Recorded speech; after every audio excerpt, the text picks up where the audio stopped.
Good evening, dear listener. Tonight, we open the pages of one of the most enchanting tales ever told. But before we begin, if these quiet stories bring you peace, take a moment to like this video and subscribe. I'd truly love to know where you're listening from and what hour of the night finds you here. Our little circle now stretches across oceans, bound by stories and calm.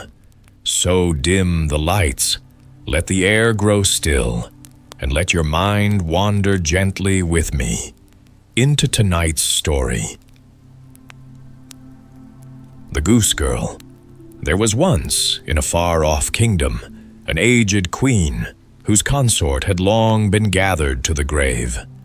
Many winters had she lived in widowhood, yet in her heart burned a steadfast love for her only daughter, a princess of such grace and beauty that even strangers marveled at her.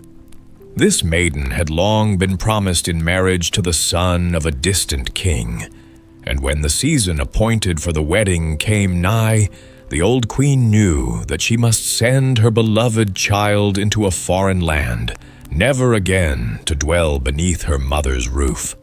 The queen, being wise and full of care, gathered together a dowry worthy of a princess: chests of shining garments woven with gold, vessels of silver chased with flowers, cups adorned with jewels, and ornaments rich beyond telling.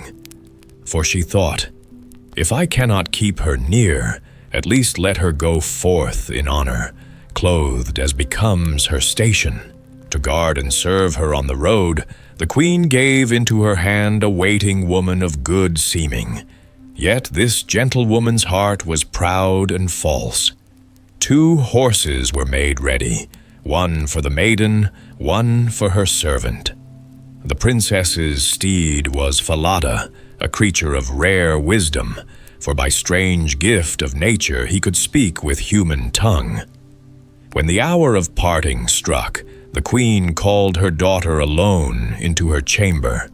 There she took a little knife, pricked her finger till 3 drops of blood fell, and caught them on a white linen cloth. This she pressed into the maiden's hand, saying, "Keep these well, my child, for they shall stand thee in need when sorrow overtakes thee." Then with tears and embraces they parted, and the princess, tucking the cloth within her bosom, mounted Falada and rode away. After an hour's journey she grew faint with thirst, and seeing a brook that ran sparkling by the roadside, she said to her waiting woman, "Pray, dismount, and fetch me water in the golden cup thou carriest, for my lips are dry." But the waiting woman tossed her head and said scornfully, "Fetch it thyself, if thou art thirsty. I am no drudge to wait on thee." The princess, compelled by need, alighted and stooped to drink with her own lips from the running stream. And as she bent down, she sighed, "Alas, alas." Then the 3 drops of blood in her bosom answered softly, "If thy mother knew thy grief, her heart would break for thee in brief." The maiden said nothing, but remounted meekly, and they journeyed further. Soon the sun waxed hot, and thirst returned upon her. Again they came to a stream, and again she begged the waiting woman for aid, forgetting the scorn of before. Yet the woman mocked her still more bitterly. "Drink as peasants drink, if drink thou must, I will not serve thee." So the princess slid down and stooped once more. And again she sighed, and the drops of blood murmured, "If thy mother knew thy grief, her heart would break for thee in brief." But this time, as she stooped, the white cloth with the drops of blood slipped from her bosom and drifted upon the water, carried swiftly away till it vanished. The maiden, in her weariness, marked it not, but the false waiting woman saw and rejoiced, for she knew that the princess had lost her safeguard and now was weak and helpless. Straightway she set upon her with harsh words, commanding her to strip off her royal garments and don the coarse attire of a servant. "Thou shalt ride my sorry hack," quoth she, "and I upon Falada." And the poor princess dared not resist, for the woman threatened her life if she disobeyed. Thus the maid, who was born to sit on a throne, was forced to ride a sorry jade and trail behind, while her own waiting woman rode proudly before on Falada. Yet the horse, though dumb now in body, kept all things in his heart. So they came at last to the king's castle. Great was the joy of the prince at his bride's arrival. He hastened to greet her, lifted her down from Falada, and led her by the hand up the steps, believing the waiting woman to be the princess. Meanwhile, the true bride lingered in the courtyard, her eyes cast low. The old king, looking from a high window, spied her and wondered at her gentle bearing. He went down and asked the false bride who the fair maid might be. "Only a servant I brought for company," answered she lightly. "Give her some task, that she may not idle." So the old king bethought him of a goose boy named Conrad, and he bade that the strange maiden keep the geese with him. Thus was the true princess set to guard geese in the meadow, while her servant wore crown and jewels in her stead. Now the false bride, fearing Falada might speak of what had passed, besought the young prince to slay him, saying he had troubled her sore upon the journey. The order was given, and the faithful steed was doomed. When tidings reached the Goose Girl, she bribed the knacker with a piece of gold, entreating him to nail Falada's head beneath the dark gate, where she must pass each morn and eve. This the man did, and thenceforth the maiden, leading her geese through the gate, would cry, "O Falada, hanging there?" And the head replied, "O princess, dost thou fare so ill? If thy mother knew thy grief, her heart would surely break in brief." Then she went forth with her flock to the meadows. There she loosed her golden hair, which shone like sunlight upon water. Conrad, her companion, longed to pluck a few strands, but she called upon the wind. "O wind, blow Conrad's hat away, and chase it far o'er field and clay, while I my golden hair unbind, and braid it up in seemly kind." At once the wind sprang up, whirled Conrad's hat far across the meadow, and while he ran after it, she combed and bound her shining locks. Thus it happened day by day, till Conrad, angered, went to the old king and complained that he could herd geese no longer with the strange maid. He told of the speaking head at the gate, and of the golden hair, and how the wind ever played him false. The king, curious, hid himself, next morning by the gate and then in the meadow, and he saw all with his own eyes. That evening he called the maiden and questioned her gently, but she dared reveal nothing, for she had sworn an oath under peril of her life.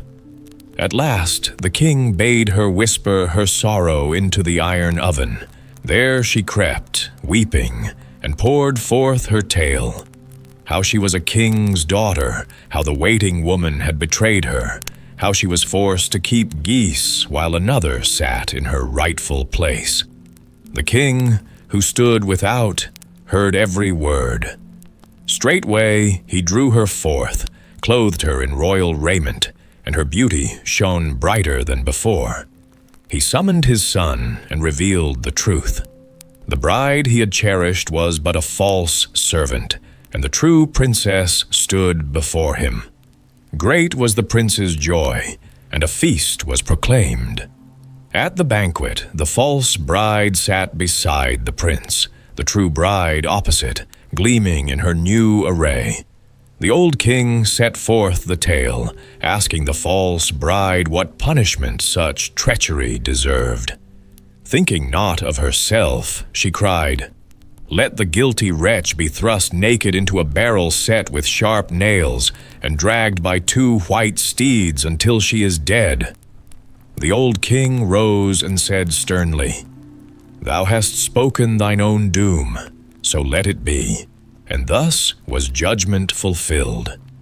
Thereafter the prince wedded the true bride with great rejoicing, and together they ruled long years in peace and happiness, while the tale of the Goose Girl was told and retold, a warning against treachery and a comfort to the faithful in heart.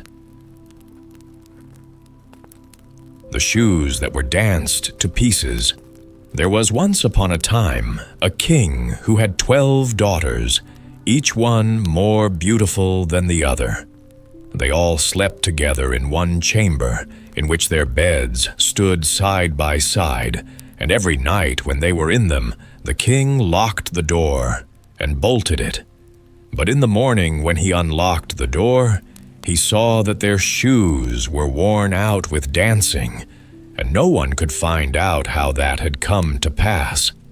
Then the king caused it to be proclaimed that whosoever could discover where they danced at night should choose one of them for his wife and be king after his death, but that whosoever came forward and had not discovered it within 3 days and nights should have forfeited his life. It was not long before a king's son presented himself and offered to undertake the enterprise. He was well received, and in the evening was led into a room adjoining the princess's sleeping chamber. His bed was placed there, and he was to observe where they went and danced, and in order that they might do nothing secretly or go away to some other place, the door of their room was left open. But the eyelids of the prince grew heavy as lead, and he fell asleep. And when he awoke in the morning, all 12 had been to the dance, for their shoes were standing there, with holes in the soles. On the 2nd and 3rd nights it fell out just the same, and then his head was struck off without mercy. Many others came after this, and undertook the enterprise, but all forfeited their lives.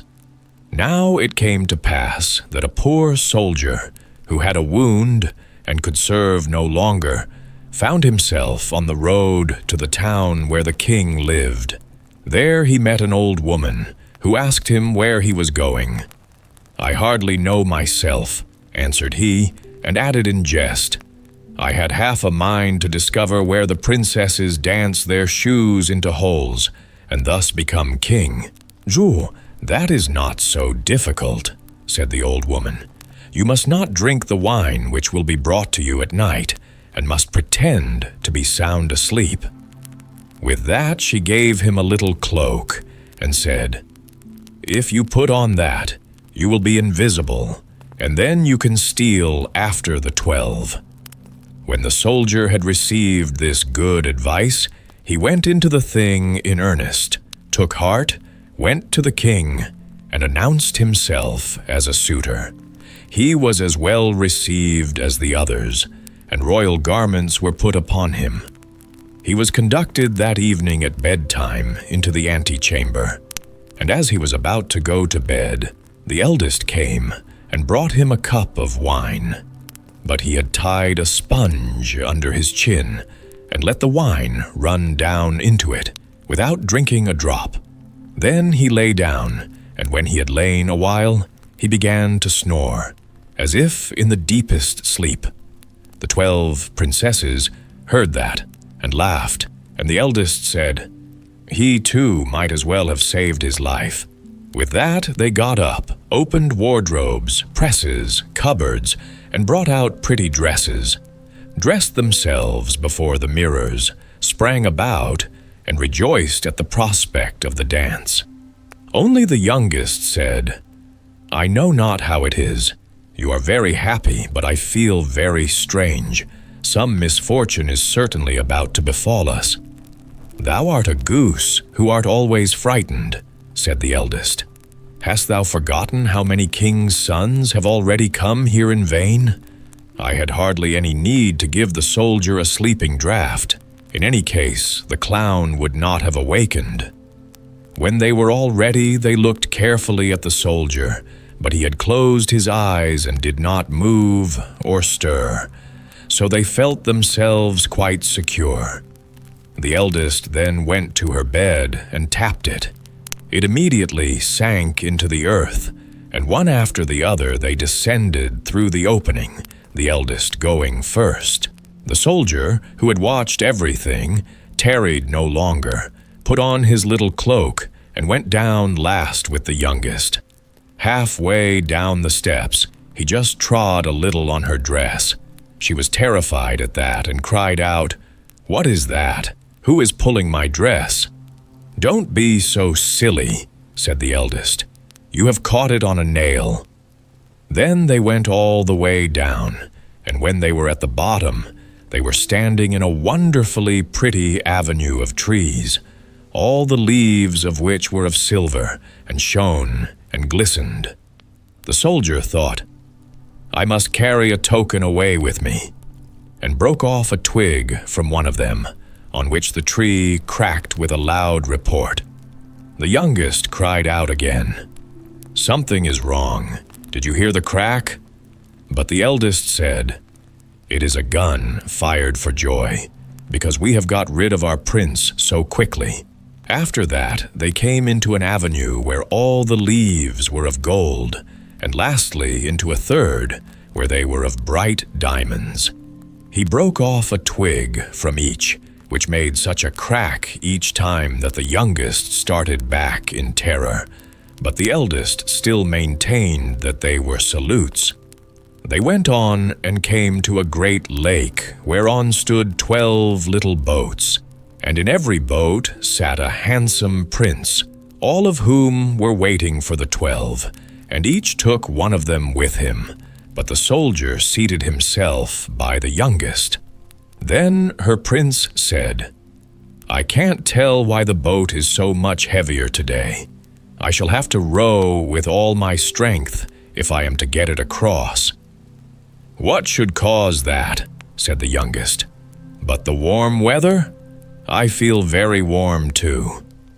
On the opposite side of the lake stood a splendid, brightly lit castle, from whence resounded the joyous music of trumpets and kettle drums. They rowed over there, entered, and each prince danced with the girl he loved.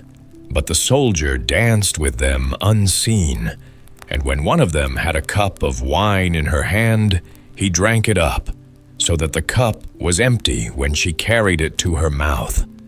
The youngest was alarmed at this, but the eldest always made her be silent. They danced there till 3 o'clock in the morning, when all the shoes were danced into holes, and they were forced to leave off. The princes rowed them back again over the lake, and this time the soldier seated himself by the eldest. On the shore they took leave of their princes and promised to return the following night. When they reached the stairs, the soldier ran on in front and lay down in his bed, and when the 12 had come up slowly and wearily, he was already snoring so loudly that they could all hear him, and they said, "So far as he is concerned, we are safe." They took off their beautiful dresses, laid them away, put the worn-out shoes under the bed, and lay down. Next morning the soldier was resolved not to speak, but to watch the wonderful goings-on, and again went with them.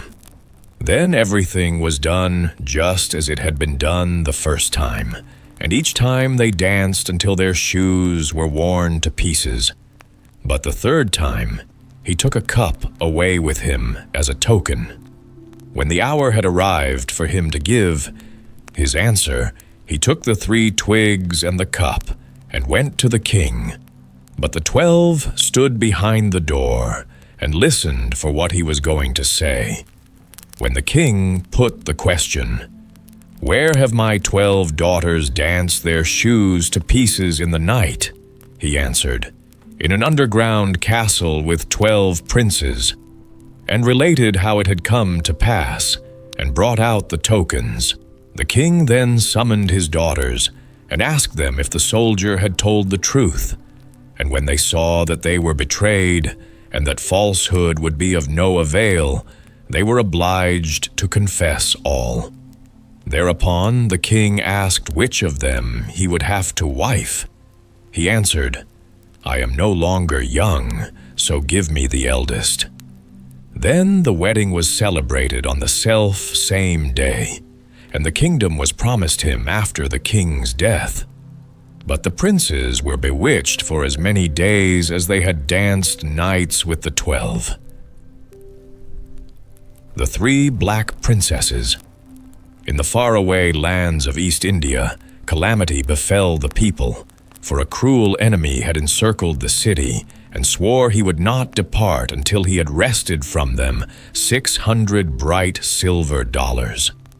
Fear spread through every house and every hearth, until at last the townsfolk, in their distress, sent heralds beating drums through every street and market. The proclamation rang out, "Whosoever shall procure the demanded ransom shall be raised above all others and made burgomaster of this town." Now in that place lived a poor fisherman, who daily cast his nets upon the wide lake. He had little wealth, but a single son, his faithful companion on the water. Misfortune came swiftly, for the enemy seized the boy, carried him off, and, mocking the father's sorrow, placed $600 in his hand in exchange for the lad. With heavy heart but firm resolve, the fisherman brought the ransom to the town's great men. The enemy, satisfied, lifted their siege and vanished over the hills. And so, according to their own decree, the townsfolk set the fisherman in the high seat of burgomaster. But they also commanded with iron law that whosoever addressed him without saying, "Mr. Burgomaster," should surely die upon the gallows. Meanwhile, the fisherman's son, by fortune or fate, escaped from his captors. Wandering long and far, he came at last to a wild forest upon a lofty mountain. There, before his very eyes, the mountain opened as though by sorcery, and within he beheld a grand enchanted castle. The halls were vast and solemn, and every table, every chair, every bench was hung in deepest black. Presently, 3 young princesses appeared, their gowns also of mourning black, their faces pale save for a small touch of white upon each cheek. They spoke to him kindly, saying, "Be not afraid, stranger. We mean thee no harm. Indeed, thou alone canst deliver us from this spell." The youth, eager and bold of heart, answered, "Gladly would I aid you, if I but knew the way." Then they revealed their strange command. "For 1 full year thou must dwell with us, speaking not a word to us, nor gazing upon us with thine eyes. Yet whatsoever thou shalt desire, only ask, and if it be within our power, we shall grant it." So he remained in that gloomy castle for many days. At last, longing welled up in him to see once more his father. The maidens granted his wish. "Go then," said they, "but take with thee this purse, which is ever full of money, and this coat, which is no common garment. Yet mark well, within 1 week thou must return." No sooner had he clothed himself than he was borne through the air and set down in East India. Yet when he sought his father at the humble fisherman's hut, it was gone, and the people told him sternly, "Call him not fisherman, or the gallows shall be thy reward." At last he found his father, now splendid in burgomaster's robes, and cried, "Father, fisherman, how camest thou here in such state?" Alarmed, the man whispered, "Child, speak not so. If the town's rulers hear it, thou wilt hang." But the boy persisted, unheeding, until indeed he was dragged before the judgment seat and condemned to die. Upon the gallows he begged, "Grant me but one request. Let me go once more to the old hut of the fisherman." They consented, and he returned, donned his ragged smock, and came before the town once more, saying, "Look upon me. Am I not the son of the poor fisherman, who in this very garb earned bread for his parents?" Then his father's eyes were opened, and he knew him again, and fell upon his neck, begging forgiveness, and took him home with joy. There the son told all that had befallen him, the mountain that opened, the black draped castle, the 3 princesses bound by a dreadful spell. His mother, trembling, warned him, "Such enchantments are not to be trifled with. Take holy water, boil it, and sprinkle it upon their faces, so shalt thou break their darkness." So the son returned, but fear gnawed at him. At night, while the maidens slept, he crept to their chamber and sprinkled the boiling water upon them. At once their faces turned half white, half black. Then the 3 princesses leapt up, their eyes burning with fury. "Accursed one," they cried, "because of thee our deliverance is lost forever. No man born upon the earth, nor ever to be born, may set us free. Our 3 brothers, bound by 7 chains, shall come, and they shall tear thee limb from limb." Then arose a dreadful shrieking throughout the castle. In terror the youth fled, leaping from a high window, and in his fall he broke his leg. Behind him the castle shook, groaned, and sank into the earth. The mountain closed once more, and none could ever tell where that enchanted place had stood. The Ungrateful Son. Once, long ago, there lived a man with his wife in a quiet village. Their house was small, but it stood sturdily at the edge of the road, with a wooden bench by the door, where neighbors might pause for talk. One evening, when the sun was sinking behind the hills, and the air smelled of hearth smoke, the man and his wife set their table. Upon it lay a roasted chicken, browned and glistening with fat, its scent filling the house with a promise of comfort. They sat opposite one another, knives ready, eager to share the meal. As they bowed their heads to begin, the man lifted his eyes and saw, through the doorway, a bent figure slowly approaching. It was his father, an old man with weary steps, his back stooped by years of toil.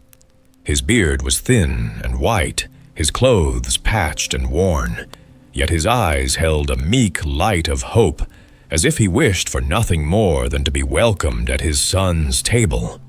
But the son, hard of heart, frowned.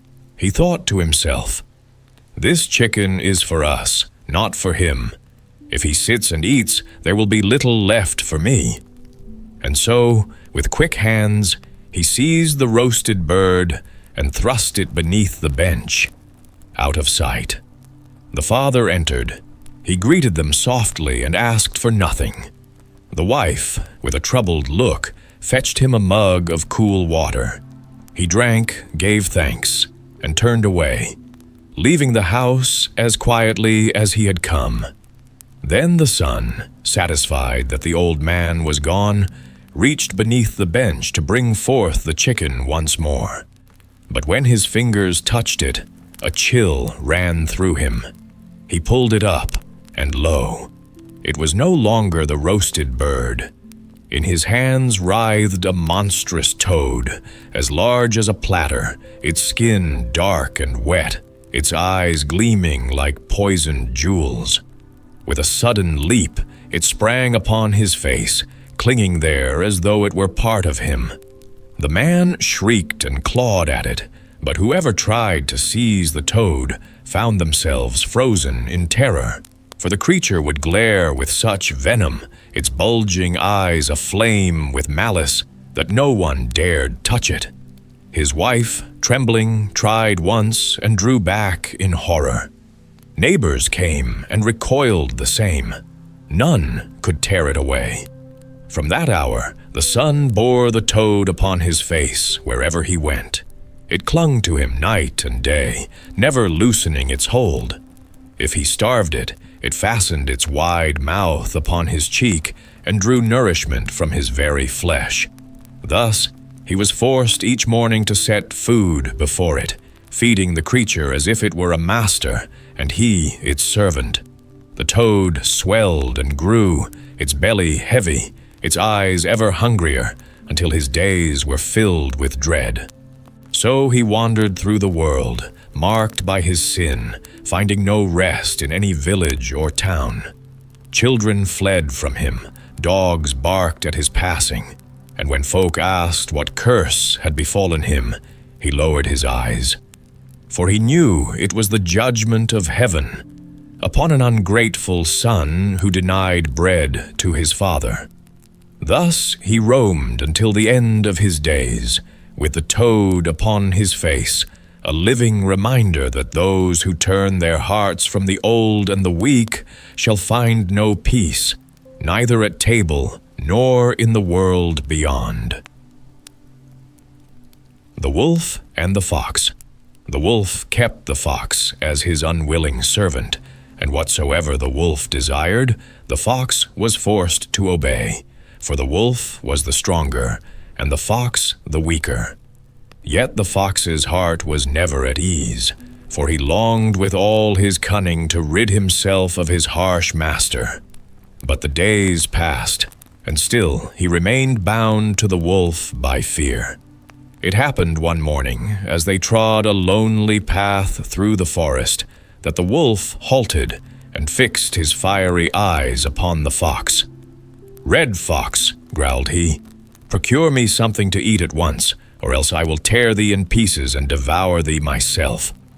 The fox, trembling but swift of thought, bowed his head and answered, "I know of a farmyard not far hence where 2 young lambs are kept. If it pleases thee, we may fetch one without delay." The wolf's mouth watered at the thought, and he assented. Together they went to the place, moving like shadows among the trees, until they reached the fold. There, with stealth and nimbleness, the fox seized one tender lamb and bore it to his master. The wolf fell upon it greedily and devoured it to the bone. But gluttony is never satisfied. Soon he desired the second lamb as well. Alone he crept back, but his paws stumbled and his teeth snapped too loudly. The ewe, mother of the lamb, raised a great cry and bleated so wildly that the farmer and his men rushed forth. They found the wolf and beat him without mercy, striking him with cudgels until his sides ached and his legs trembled. Limping and howling, he slunk away and sought the fox. "See how finely thou hast deceived me," he snarled.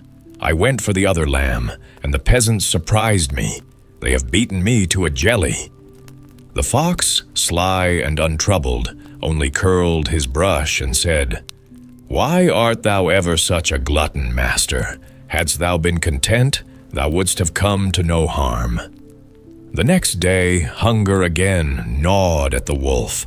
Though his sides still smarted, his greed was fiercer than his pain. As they wandered over the fields, he growled once more, "Red Fox, get me something to eat, or I will eat thee thyself." The fox, who had little desire to be eaten, replied, "I know of a farmhouse where the goodwife is baking pancakes this very night. Soft and sweet they are, and easily taken. Let us fetch some for our supper." This plan pleased the wolf. They crept to the house, and the fox circled slyly round it, sniffing the air until he spied where the dish was set to cool. With nimble leaps he drew down 6 golden pancakes, hot and fragrant, and carried them to the wolf. "Here is somewhat for thee to eat," said he, and then trotted off. The wolf swallowed the cakes in an instant, but their taste only sharpened his craving. "Such dainties make one long for more," cried he, and unable to restrain himself, he rushed clumsily to the dish and tore it down with such violence that it broke into shards. The crash brought the woman running, and when she beheld the wolf, she shrieked and summoned her household. They came with stout sticks and beat him until the wood splintered in their hands. Thus, bruised and with 2 lame legs, the wolf dragged himself away, howling piteously, until he found the fox again in the forest. "How abominably thou hast betrayed me," he cried. "The peasants caught me once more, and they have tanned my hide for me." But the fox laughed in his whiskers and said, "Why art thou forever such a glutton, master? Hadst thou been content, no stick would have touched thy back." On the 3rd day they ventured forth again. The wolf, sore and weary, limped beside the fox, yet hunger burned more fiercely than ever in his belly. At last he groaned, "Red Fox, get me something to eat, or I will eat thee thyself." The fox, sly as ever, answered, "I know of a man who hath been slaughtering. His salted meat lies stored in a barrel within the cellar. There is abundance enough to fill thee to bursting. If thou art minded, we shall fetch it." Said the wolf, "I will go, but thou must go with me, that thou mayest help me if I cannot escape." The fox agreed, and led him through crooked bypaths and secret ways, until at length they came to the cellar. There, sure enough, the barrel was filled with salted meat, and the wolf's eyes gleamed. He leapt upon it at once, tearing and gulping as though he would never cease.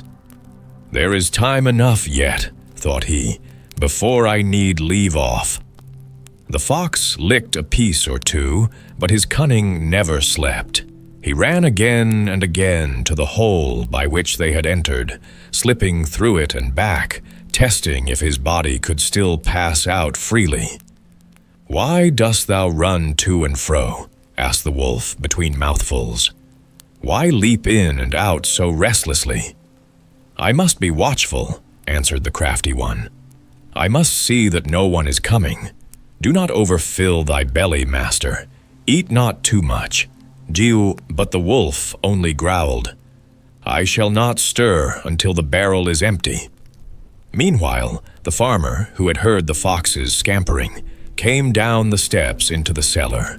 The fox spied him at once, and with one bound was through the hole and into the free air of the night. The wolf, however, had eaten so greedily that his belly was swollen. He tried to squeeze through the hole, but he stuck fast and could not move forward nor backward. The farmer seized a heavy cudgel, and with a furious blow struck the wolf upon the head. Again and again he beat him until the beast lay dead upon the floor.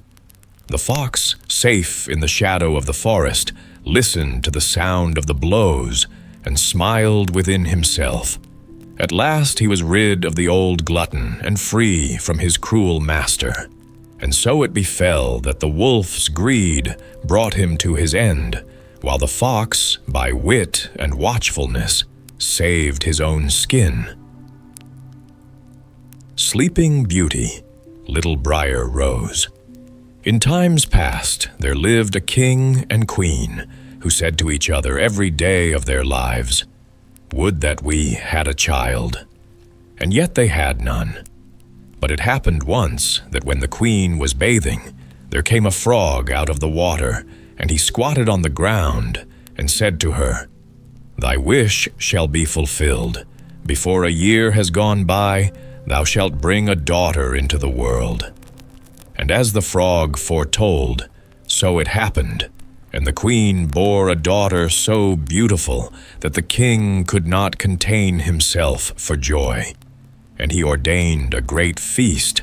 Not only did he bid to it his relations, friends, and acquaintances, but also the wise women, that they might be kind and favorable to the child. There were 13 of them in his kingdom, but as he had only provided 12 golden plates for them to eat from, one of them had to be left out. However, the feast was celebrated with all splendor, and as it drew to an end, the wise women stood forward to present to the child their wonderful gifts. One bestowed virtue, one beauty, a third riches, and so on, whatever there is in the world to wish for. And when 11 of them had said their say, in came the uninvited 13th, burning to revenge herself, and without greeting or respect, she cried with a loud voice, "In the 15th year of her age, the princess shall prick herself with a spindle, and shall fall down dead." And without speaking one more word, she turned away and left the hall. Everyone was terrified at her saying when the 12th came forward, for she had not yet bestowed her gift, and though she could not do away with the evil prophecy, yet she could soften it. So she said, "The princess shall not die, but fall into a deep sleep for 100 years." Now the king, being desirous of saving his child even from this misfortune, gave commandment that all the spindles in his kingdom should be burnt up. The maiden grew up, adorned with all the gifts of the wise women, and she was so lovely, modest, sweet, and kind and clever that no one who saw her could help loving her. It happened one day, she being already 15 years old, that the king and queen rode abroad, and the maiden was left behind alone in the castle. She wandered about into all the nooks and corners, and into all the chambers and parlors, as the fancy took her, till at last she came to an old tower. She climbed the narrow, winding stair, which led to a little door, with a rusty key sticking out of the lock. She turned the key, and the door opened, and there in the little room sat an old woman with a spindle, diligently spinning her flax. "Good day, mother," said the princess. "What are you doing?" "I am spinning," answered the old woman, nodding her head. "What thing is that twists round so briskly?" asked the maiden, and taking the spindle into her hand, she began to spin. But no sooner had she touched it than the evil prophecy was fulfilled, and she pricked her finger with it. In that very moment, she fell back upon the bed that stood there, and lay in a deep sleep, and this sleep fell upon the whole castle. The king and queen, who had returned and were in the great hall, fell fast asleep, and with them the whole court. The horses in their stalls, the dogs in the yard, the pigeons on the roof, the flies on the wall, the very fire that flickered on the hearth, became still and slept like the rest, and the meat on the spit ceased roasting, and the cook, who was going to pull the scullion's hair for some mistake he had made, let him go, and went to sleep. And the wind ceased, and not a leaf fell from the trees about the castle. Then round about that place there grew a hedge of thorns, thicker every year, until at last the whole castle was hidden from view, and nothing of it could be seen but the vane on the roof. And a rumor went abroad in all that country of the beautiful sleeping Rosamond, for so was the princess called. And from time to time many kings' sons came and tried to force their way through the hedge.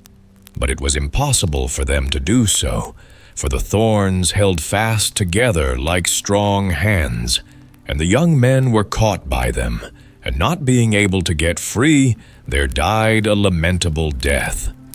Many a long year afterwards there came a king's son into that country, and heard an old man tell how there should be a castle standing behind the hedge of thorns, and that there a beautiful enchanted princess named Rosamond had slept for 100 years, and with her the king and queen and the whole court. The old man had been told by his grandfather that many kings' sons had sought to pass the thorn hedge, but had been caught and pierced by the thorns, and had died a miserable death. Then said the young man, "Nevertheless, I do not fear to try. I shall win through and see the lovely Rosamond." The good old man tried to dissuade him, but he would not listen to his words. For now the 100 years were at an end, and the day had come when Rosamond should be awakened. When the prince drew near the hedge of thorns, it was changed into a hedge of beautiful, large flowers, which parted and bent aside to let him pass, and then closed behind him in a thick hedge. When he reached the castle yard, he saw the horses and brindled hunting dogs lying asleep, and on the roof the pigeons were sitting with their heads under their wings. And when he came indoors, the flies on the wall were asleep. The cook in the kitchen had his hand uplifted to strike the scullion, and the kitchen maid had the black fowl on her lap ready to pluck. Then he mounted higher, and saw in the hall the whole court lying asleep, and above them, on their thrones, slept the king and the queen. And still he went farther, and all was so quiet that he could hear his own breathing. And at last he came to the tower, and went up the winding stair, and opened the door of the little room where Rosamond lay. And when he saw her looking so lovely in her sleep, he could not turn away his eyes. And presently he stooped and kissed her. And she awaked, and opened her eyes, and looked very kindly on him. And she rose, and they went forth together, and the king and the queen and whole court waked up, and gazed on each other with great eyes of wonderment. And the horses in the yard got up and shook themselves. The hounds sprang up and wagged their tails. The pigeons on the roof drew their heads from under their wings, looked round, and flew into the field. The flies on the wall crept on a little farther. The kitchen fire leapt up and blazed and cooked the meat. The joint on the spit began to roast.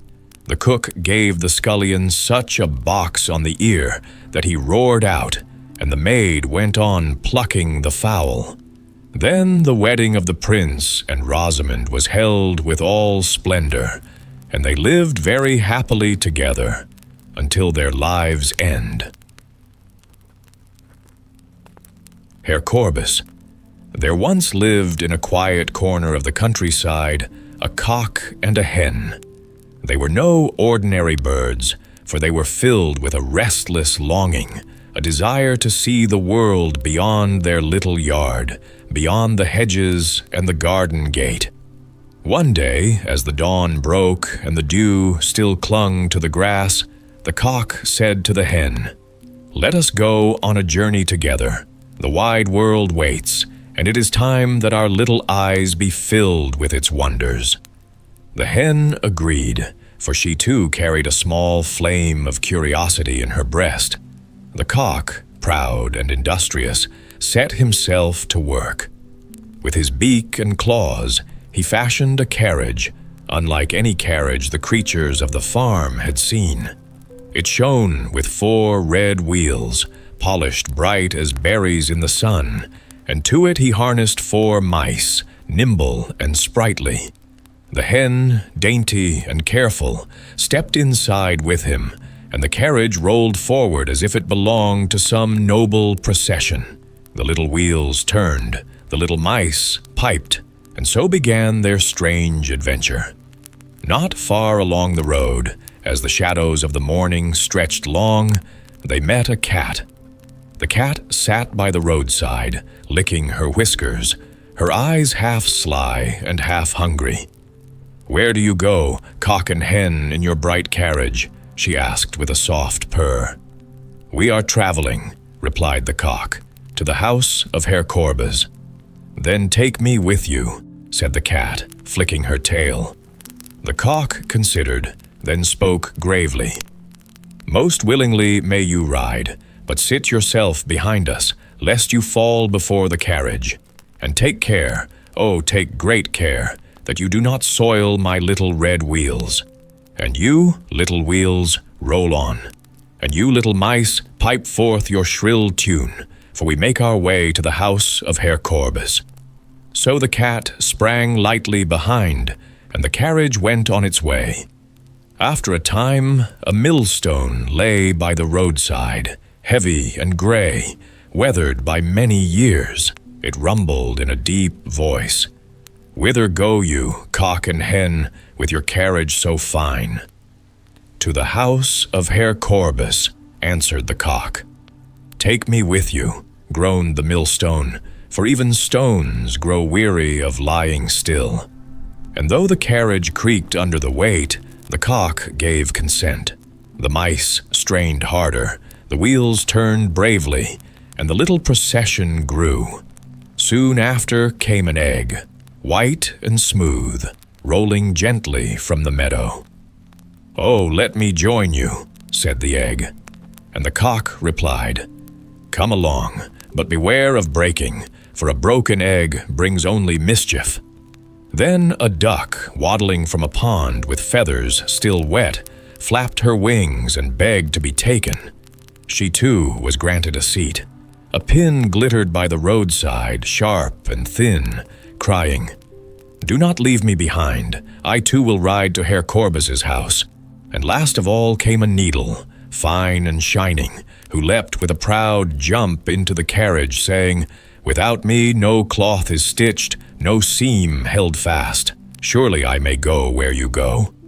So together they all rode, cock and hen in the seat of honor, cat behind, millstone heavy, egg fragile, duck flapping, pin gleaming, and needle proud. At length, with much creaking and rolling, they came to the house of Herr Korb. Yet Herr Korb was not within. The mice, faithful in their labor, drew the carriage into the barn. The cock and hen flew up to a perch to overlook all. The cat crouched slyly by the hearth. The duck settled herself upon the well pole. The egg rolled into a towel as if to hide. The pin stuck itself in the chair cushion, ready to sting. The needle leapt upon the bed, lying in wait upon the pillow. And the millstone, heavy and silent, hung itself above the door, patient as fate. At last Herr Korbes came home. He was weary, ill-tempered, and harsh of face. Straight he went to the hearth to light a fire, but the cat sprang forth and flung a shower of ashes into his eyes.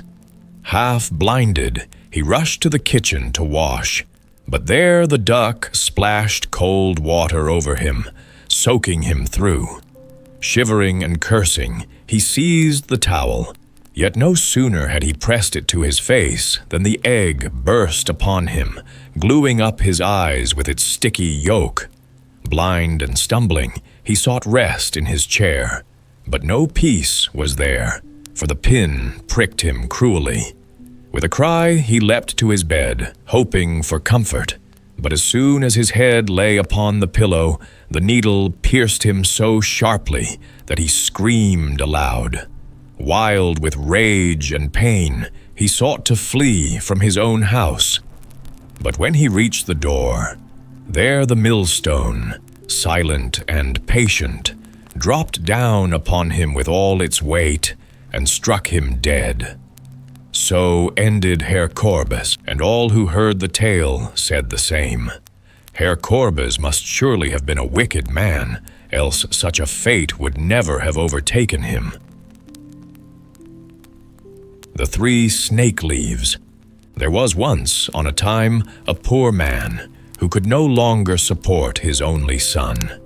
Then said the son, "Dear father, things go so badly with us that I am a burden to you. I would rather go away and see how I can earn my bread." So the father gave him his blessing, and with great sorrow took leave of him. At this time, the king of a mighty empire was at war, and the youth took service with him, and with him went out to fight. And when he came before the enemy, there was a battle, and great danger, and it rained shot until his comrades fell on all sides. And when the leader also was killed, those left were about to take flight, but the youth stepped forth, spoke boldly to them, and cried, "We will not let our fatherland be ruined." Then the others followed him, and he pressed on and conquered the enemy.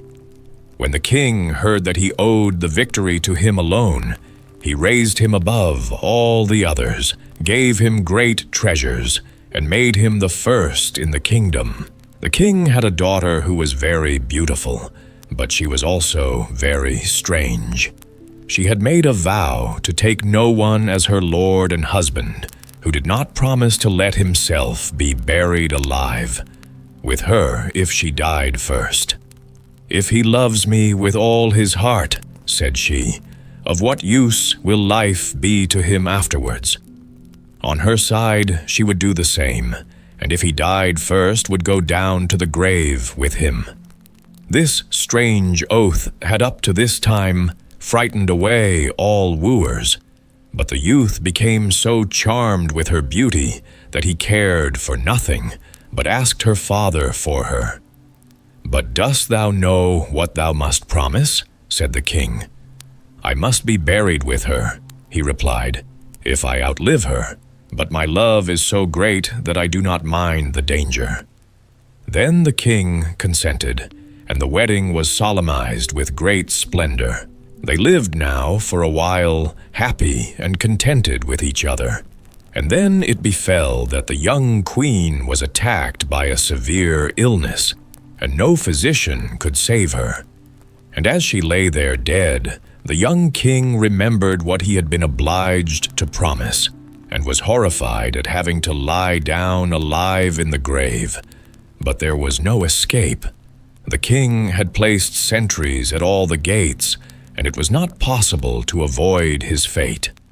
When the day came when the corpse was to be buried, he was taken down into the royal vault with it, and then the door was shut and bolted. Near the coffin stood a table on which were 4 candles, 4 loaves of bread, and 4 bottles of wine. And when this provision came to an end, he would have to die of hunger. And now he sat there full of pain and grief, ate every day only a little piece of bread, drank only a mouthful of wine, and nevertheless saw death daily drawing nearer. Whilst he thus gazed before him, he saw a snake creep out of a corner of the vault and approach the dead body. And as he thought it came to gnaw at it, he drew his sword and said, "As long as I live, thou shalt not touch her," and hewed the snake in 3 pieces. After a time, a second snake crept out of the hole, and when it saw the other lying dead and cut in pieces, it went back, but soon came again, with 3 green leaves in its mouth. Then it took the 3 pieces of the snake, laid them together as they ought to go, and placed one of the leaves on each wound. Immediately the severed parts joined themselves together. The snake moved and became alive again, and both of them hastened away together. The leaves were left lying on the ground, and a desire came into the mind of the unhappy man who had been watching all this, to know if the wondrous power of the leaves, which had brought the snake to life again, could not likewise be of service to a human being. So he picked up the leaves and laid one of them on the mouth of his dead wife, and the 2 others on her eyes. And hardly had he done this than the blood stirred in her veins, rose into her pale face, and colored it again. Then she drew breath, opened her eyes, and said, "Ah, God, where am I?" "Thou art with me, dear wife," he answered, and told her how everything had happened, and how he had brought her back again to life. Then he gave her some wine and bread, and when she had regained her strength, he raised her up, and they went to the door and knocked, and called so loudly that the sentries heard it, and told the king. The king came down himself and opened the door, and there he found both strong and well, and rejoiced with them that now all sorrow was over. The young king, however, took the 3 snake leaves with him, gave them to a servant, and said, "Keep them for me carefully, and carry them constantly about thee. Who knows in what trouble they may yet be of service to us?"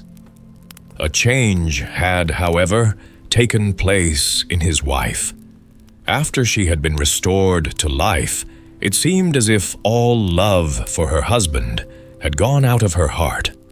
After some time, when he wanted to make a voyage over the sea to visit his old father, and they had gone on board a ship, she forgot the great love and fidelity which he had shown her, and which had been the means of rescuing her from death, and conceived a wicked inclination for the skipper.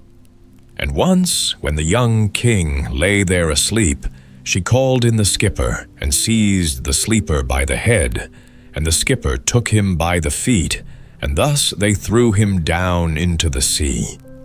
When the shameful deed was done, she said, "Now let us return home, and say that he died on the way. I will extol and praise thee so to my father, that he will marry me to thee, and make thee the heir to his crown."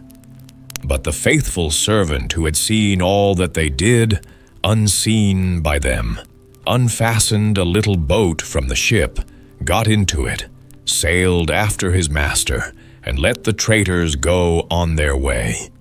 He fished up the dead body, and by the help of the 3 snake leaves which he carried about with him, and laid on the eyes and mouth, he fortunately brought the young king back to life.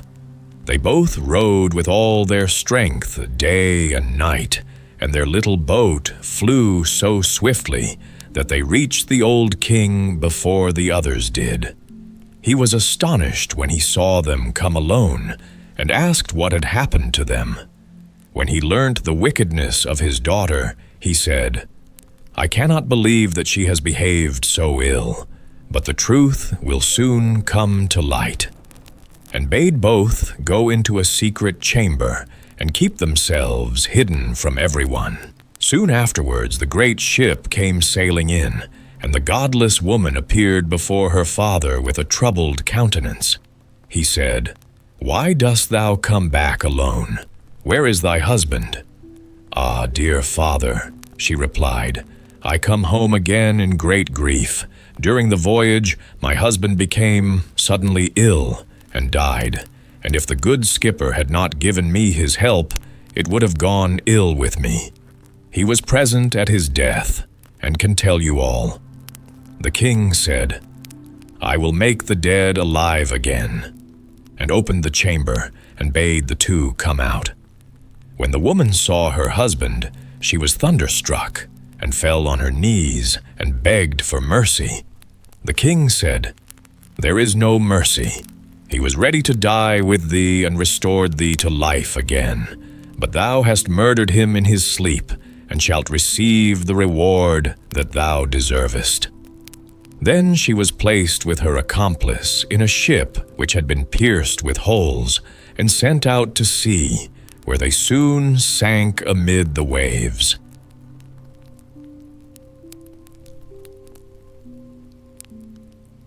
The White Bride and the Black One. Once upon a time, a woman went wandering with her daughter and her stepdaughter across the wide open fields, where the grass was high and the sun beat down. They were cutting fodder for the cattle, when, along the dusty path, there came a poor man walking slowly towards them. His clothes were patched, his sandals worn thin, and his face was lined with hunger and hardship. Yet it was no beggar they beheld, but the Lord himself, who had chosen to walk upon the earth in humble form. He greeted them and said gently, "Which is the way into the village?" The mother frowned and would not look at him. "If you wish to know," she answered sharply, "seek it for yourself." Her daughter tossed her head with disdain and added cruelly, "If you are afraid of losing your way, then hire a guide, for I will not show you." But the stepdaughter, whose heart was pure, laid down her bundle of grass, came forward, and said with kindness, "Poor man, I will take you there. Come with me, and I shall guide you." Then the Lord turned his face away in anger from the hard-hearted mother and her daughter, and he said, "As black as night, and as hideous as sin, so shall ye both become." And instantly their faces darkened, and their beauty withered, until they were ugly beyond words. But to the stepdaughter, he was gracious. He walked beside her, and when they were near the village, he blessed her, saying, "Choose 3 things for thyself, and I shall grant them to thee." The maiden bowed low and spoke.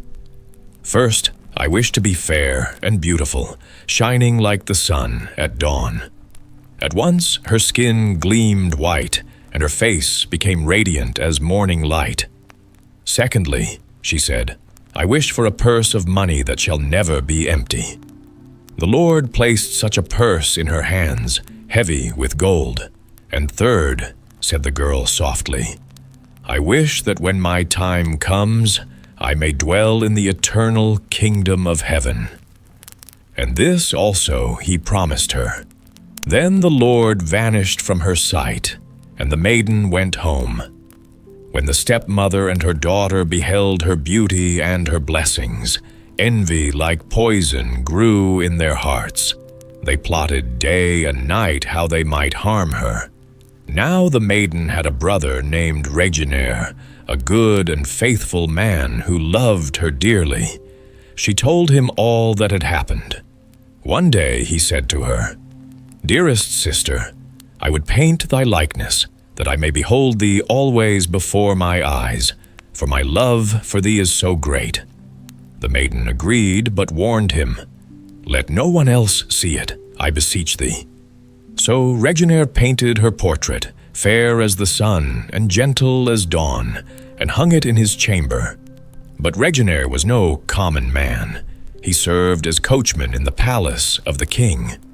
Each day he gazed upon the painting and gave thanks to God for such a sister. Now it so happened that the queen of the land had lately died, and she had been so fair that no one could compare with her.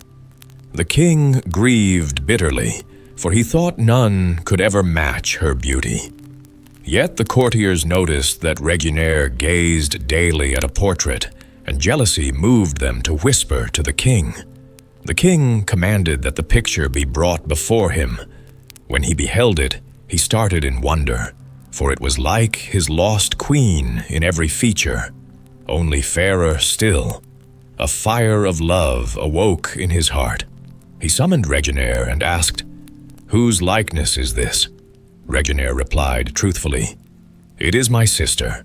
Then the king said, "No woman but she shall be my bride. Take carriage, horses, and garments of cloth of gold, and fetch her to me." So Reginer rode forth. The maiden rejoiced at her fortune, but the black daughter was filled with malice. She cried to her mother, "What good are all your arts if you cannot win such luck for me?" "Be still," said the witch-mother. "I shall turn it to thy gain." By wicked magic, she clouded Reginer's eyes until he was half blind, and she bewitched the white maiden's ears until she was half deaf. Thus they set out, the bride in royal garments, the black daughter and her mother beside her, and Reginer upon the coachman's seat. As they journeyed, Reginer sang out in loving tones, "Cover thee well, my sister dear, that the rain may not wet thee, that the wind may not soil thee with dust, that thou mayest be fair and bright when thou standest before the king." The bride asked, "What is my dear brother saying?" The old witch answered slyly, "He bids thee give thy golden robe to thy sister." So the maiden obeyed, and the black daughter arrayed herself in the shining gown, while the true bride was given only a ragged gray smock. Again Reginer called the same words, and again the maiden asked. The old witch lied, saying, "He bids thee give thy golden hood to thy sister." So the bride gave it, and her hair was left uncovered to the wind. A third time Reginer sang, and the stepmother said, "He bids thee lean from the carriage and look forth." But they were crossing a bridge over deep water. As soon as the maiden leaned out, the stepmother and her daughter pushed her over. She fell, and the waters closed above her. Yet in that very moment, a snow-white duck rose from the depths and floated down the stream. Reginer, half blind, saw nothing amiss and drove on to the palace, where the black daughter was presented as his sister. But when the king beheld her ugliness, he raged with fury.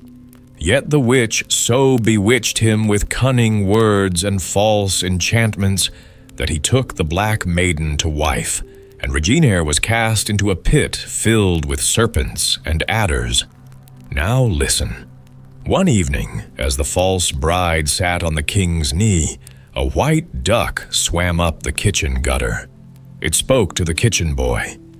"Boy, kindle me a fire that I may warm my feathers." The boy obeyed. The duck sat by the hearth, shook her feathers, and asked, "What is my brother Reginer doing?" "He lies imprisoned in the pit of snakes," answered the boy. "And what is the black witch doing?" "She is seated with the king and loved by him," said the boy. "God have mercy on him," sighed the duck, and swam away. The next night she came again, and the third night as well, asking the same questions. At last the boy told the king. The king resolved to see for himself. On the third night he hid by the hearth. When the duck came and asked her questions, he drew his sword and cut off her head. Instantly the white duck was gone, and there stood before him a maiden of surpassing beauty, fair as the picture painted by Reginer.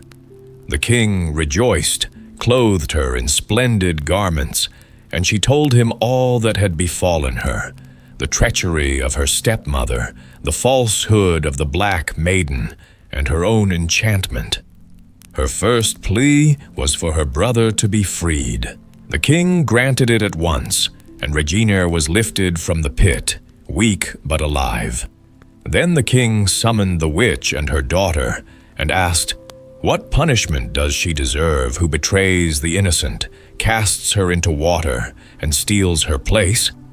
The witch, blinded by her own malice, replied, "Such a one should be stripped, thrust into a barrel set with nails, and dragged by a horse over the wide world." "So shall it be," said the king. And it was done to the witch and her daughter. But the fair maiden was made queen, and Reginer was richly rewarded and raised to high honor. And thus virtue was crowned, and wickedness met its rightful end. Our Lady's Child. Hard by a great forest dwelt a woodcutter with his wife, who had an only child, a little girl 3 years old. They were so poor, however, that they no longer had daily bread, and did not know how to get food for her. One morning the woodcutter went out sorrowfully to his work in the forest, and while he was cutting wood, suddenly there stood before him a tall and beautiful woman with a crown of shining stars on her head, who said to him, "I am the Virgin Mary, mother of the child Jesus. Thou art poor and needy. Bring thy child to me. I will take her with me and be her mother, and care for her." The woodcutter obeyed, brought his child, and gave her to the Virgin Mary, who took her up to heaven with her. There the child fared well, ate sugar cakes and drank sweet milk, and her clothes were of gold, and the little angels played with her. And when she was 14 years of age, the Virgin Mary called her one day and said, "Dear child, I am about to make a long journey, so take into thy keeping the keys of the 13 doors of heaven. 12 of these thou mayest open, and behold the glory which is within them. But the 13th, to which this little key belongs, is forbidden thee. Beware of opening it, or thou wilt bring misery on thyself." The girl promised to be obedient, and when the Virgin Mary was gone, she began to examine the dwellings of the kingdom of heaven. Each day she opened one of them, until she had made the round of the 12. In each of them sat one of the apostles, in the midst of a great light, and she rejoiced in all the magnificence and splendor, and the little angels who always accompanied her rejoiced with her. Then the forbidden door alone remained, and she felt a great desire to know what could be hidden behind it, and said to the angels, "I will not quite open it, and I will not go inside it, but I will unlock it, so that we can just see a little through the opening." "Oh no," said the little angels, "that would be a sin. The Virgin Mary has forbidden it, and it might easily cause thy unhappiness."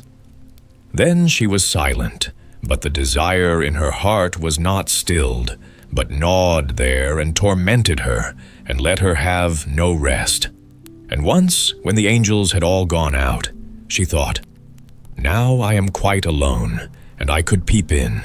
If I do it, no one will ever know." She sought out the key, and when she had got it in her hand, she put it in the lock. And when she had put it in, she turned it round as well. Then the door sprang open, and she saw there the Trinity sitting in fire and splendor. She stayed there a while, and looked at everything in amazement. Then she touched the light a little with her finger, and her finger became quite golden. Immediately a great fear fell on her. She shut the door violently and ran away. Her terror, too, would not quit her, let her do what she might, and her heart beat continually and would not be still. The gold, too, stayed on her finger and would not go away, let her rub it and wash it never so much. It was not long before the Virgin Mary came back from her journey. She called the girl before her and asked to have the keys of heaven back. When the maiden gave her the bunch, the Virgin looked into her eyes and said, "Hast thou not opened the 13th door also?" "No," she replied. Then she laid her hand on the girl's heart and felt how it beat, and saw right well that she had disobeyed her order and had opened the door. Then she said once again, "Art thou certain that thou hast not done it?" "Yes," said the girl for the second time. Then she perceived the finger which had become golden from touching the fire of heaven, and saw well that the child had sinned, and said for the third time, "Hast thou not done it?" "No," said the girl for the third time. Then said the Virgin Mary, "Thou hast not obeyed me, and besides that thou hast lied, thou art no longer worthy to be in heaven." Then the girl fell into a deep sleep, and when she awoke, she lay on the earth below, and in the midst of a wilderness. She wanted to cry out, but she could bring forth no sound. She sprang up and wanted to run away, but whithersoever she turned herself, she was continually held back by thick hedges of thorns through which she could not break.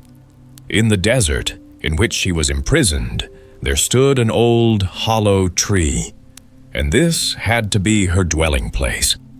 Into this she crept when night came, and here she slept.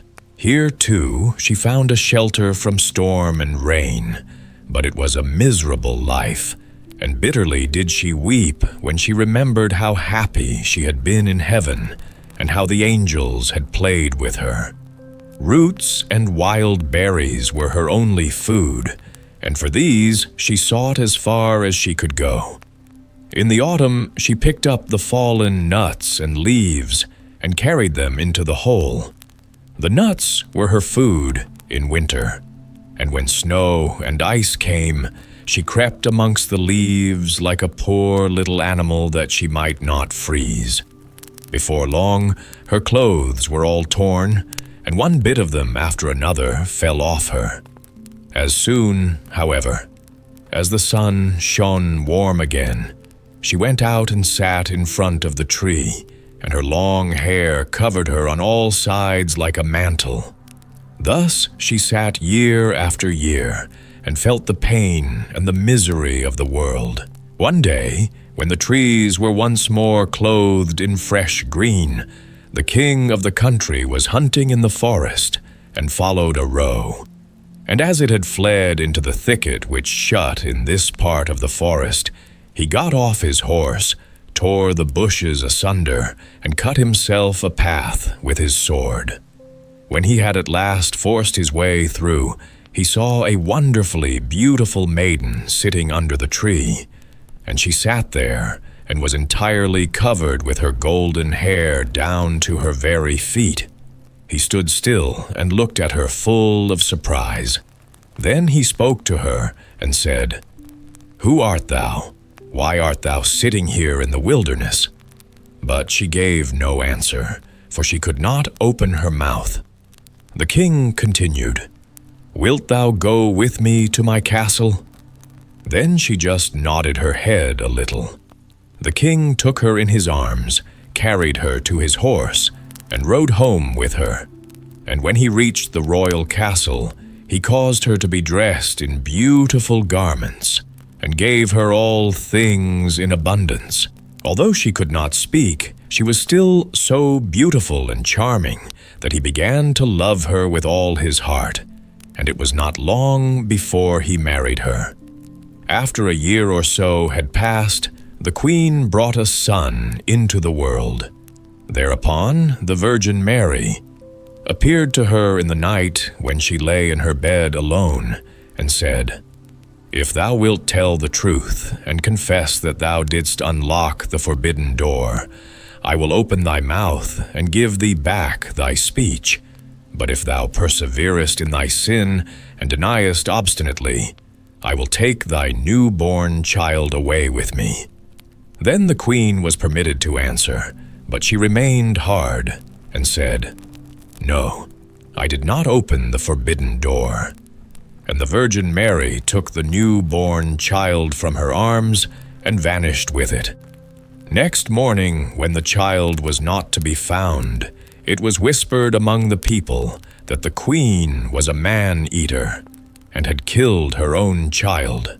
She heard all this and could say nothing to the contrary, but the king would not believe it, for he loved her so much. When a year had gone by, the queen again bore a son, and in the night the Virgin Mary again came to her and said, "If thou wilt confess that thou openedst the forbidden door, I will give thee thy child back and untie thy tongue. But if you continuest in sin and deniest it, I will take away with me this new child also." Then the queen again said, "No, I did not open the forbidden door." And the virgin took the child out of her arms and away with her to heaven. Next morning, when this child also had disappeared, the people declared quite loudly that the queen had devoured it, and the king's counselors demanded that she should be brought to justice. The king, however, loved her so dearly that he would not believe it, and commanded the counselors under pain of death not to say any more about it. The following year, the queen gave birth to a beautiful little daughter, and for the third time, the Virgin Mary appeared to her in the night and said, "Follow me." She took the queen by the hand and led her to heaven, and showed her there her two eldest children, who smiled at her and were playing with the ball of the world. When the queen rejoiced thereat, the Virgin Mary said, "Is thy heart not yet softened? If thou wilt own that thou openedst the forbidden door, I will give thee back thy 2 little sons." But for the 3rd time the queen answered, "No, I did not open the forbidden door." Then the Virgin let her sink down to earth once more, and took from her likewise her 3rd child. Next morning, when the loss was reported abroad, all the people cried loudly, "The queen is a man-eater, she must be judged." And the king was no longer able to restrain his counselors. Thereupon a trial was held, and as she could not answer and defend herself, she was condemned to be burnt alive. The wood was got together, and when she was fast bound to the stake, and the fire began to burn round about her, the hard ice of pride melted. Her heart was moved by repentance, and she thought, "If I could but confess before my death that I opened the door." Then her voice came back to her, and she cried out loudly, "Yes, Mary, I did it." And straightway rain fell from the sky, and extinguished the flames of fire. And a light broke forth above her, and the Virgin Mary descended with the 2 little sons by her side, and the newborn daughter in her arms. She spoke kindly to her, and said, "He who repents his sin and acknowledges it is forgiven." Then she gave her the 3 children, untied her tongue, and granted her happiness for her whole life.